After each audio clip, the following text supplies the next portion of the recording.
ഒരു ദേഷ്യമില്ല, ഒരു ദേഷ്യമില്ല. അങ്ങനെ സ്വഭാവം പറയുന്നത് പ്രേക്ഷകർക്ക് മനസ്സിലാവുന്നുണ്ടല്ലോ. അങ്ങനെ സംസാരിക്കുന്നതാണോ ഇരിക്കടോ അവിടെ എന്നൊക്കെ പറയുമ്പോ പറയുന്ന രീതി കാണുമ്പോൾ ജനങ്ങൾക്ക് മനസ്സിലാവുമല്ലോ. അങ്ങയുടെ ദാസ്യം, അങ്ങയുടെ ധിക്കാരം, അങ്ങയുടെ മുഖഭാവം, അങ്ങയുടെ പുച്ഛം, മറ്റുള്ളവരുടെ പുച്ഛം, ഇതൊക്കെ മുഖത്ത് കാണുന്നുണ്ട്. അങ്ങനെ ദേഷ്യം കൂടുന്നുണ്ട്, അങ്ങനെ ദേഷ്യം വരുന്നുണ്ട്, എനിക്ക് മനസ്സിലാവുന്നുണ്ട്. അതാണ് നിങ്ങൾക്ക് ദേഷ്യം വരുന്നുണ്ട്, നിങ്ങൾക്ക് BP വരുന്നുണ്ട്, നിങ്ങളുടെ പ്രഷർ കൂടുന്നുണ്ട്. നിങ്ങളെ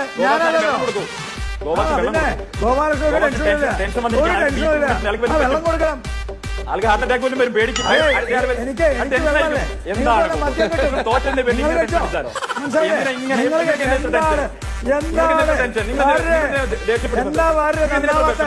സങ്കടം കരയല്ലേ?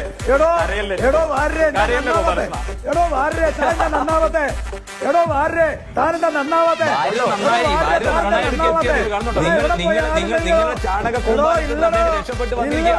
അതുകൊണ്ട് തന്നെ പോലത്തെ ഒട്ടക ഗോപാലകൃഷ്ണനാണല്ലോ. എല്ലാരും കൈവച്ചല്ലോ, ഇനി ആർക്കും പരാതിയില്ലല്ലോ. ഇതൊരു കാര്യം മറ്റേടത്ത് ഐഡിയ ആയിപ്പോയി. അവിടുന്നും കിട്ടി, ഇവിടുന്നും കിട്ടി. എന്ത് ദേഷ്യം? ഒരു